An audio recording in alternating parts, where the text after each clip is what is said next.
Coaching এ যাবি না? চল যাই একসাথে। বাবা তুমি যাও, আমি তো পরে যাবো। বাবাকে বলছি টাকার কথা? না, কেন? কারণ বলে কোনো লাভ নেই, মাসের শেষ। আমি কিছু চাইলেই শেষ, সব কিছু ওর জন্য।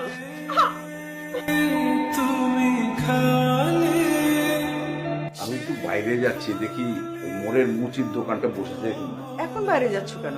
হয়েছে কি, কাল অফিস থেকে ফেরার পথে ওই জুতাটা হঠাৎ করে ছিঁড়ে গেল। একটা নতুন জুতো কিনে নাও। কিনবো কিনবো, দুদিন পরে কিনবো। কয়েকটা দিন পরে দাঁড়াও, নিয়ে আসছি। না, প্রায় 1000 টাকা আছে। সংসার খরচ থেকে অনেকদিন ধরে বাঁচিয়েছি, আজই একটা জুতো কিনে নাও। ও টাকা ঠিকই আছে না, আর আমাকে দেবার বেলা টাকা নাই।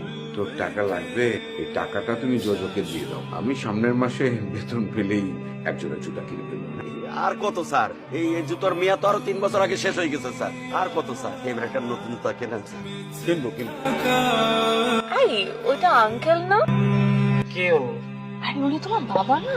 না, উনি আমার বাবা কেন হবে? যে ছেলে নিজের বাবার পরিচয় দিতে পারে না, সেই ছেলেকে আমি কিভাবে ভালোবাসবো? কিছুদিন থেকে দেখছি ছেলেটা একা একা খুব কষ্ট পাচ্ছে। তুমি একটু জিজ্ঞেস করে জেনে নিও তো, এই বয়সী ছেলেদের কত ধরনের চাওয়া থাকে। এই জুতাটা আমার লাগবে। ওই জুতো দিয়ে আপনি কি করবেন? এটা আপনি আমাকে দেবেন? ঠিক আছে নেন। কাকা এই কটা টাকাই আছে বান্টি। আচ্ছা ঠিক আছে, যা আছে তাই দেন।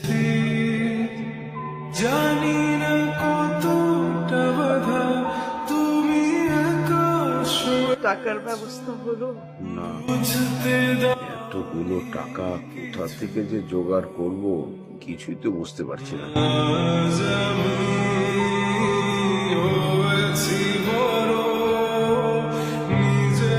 কিছু বলবি? বাবা এখানে কিছু টাকা আছে। তুই টাকা কোথায় পেলি? পরে বলবো। না না, পরে কেন বলবি? যে টাকার উৎস বলা যাবে না, সেই টাকা দিয়ে আমি আমার মেয়ের অপারেশন করব না। ওকে আমার সামনে থেকে যেতে বলো। যেতে বলো, তুই আমার চোখের সামনে থেকে যা।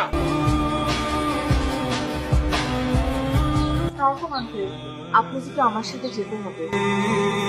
বাবা এটা আমার জুতার ব্যবসা। ঢাকায় এরকম আমার আরো 4টা ভ্যান আছে, অন্যান্য বন্ধুরা দেখে। জুতাটা হলো মনে আছে তোমার পায়ের জুতা, আমার বাবার জুতা।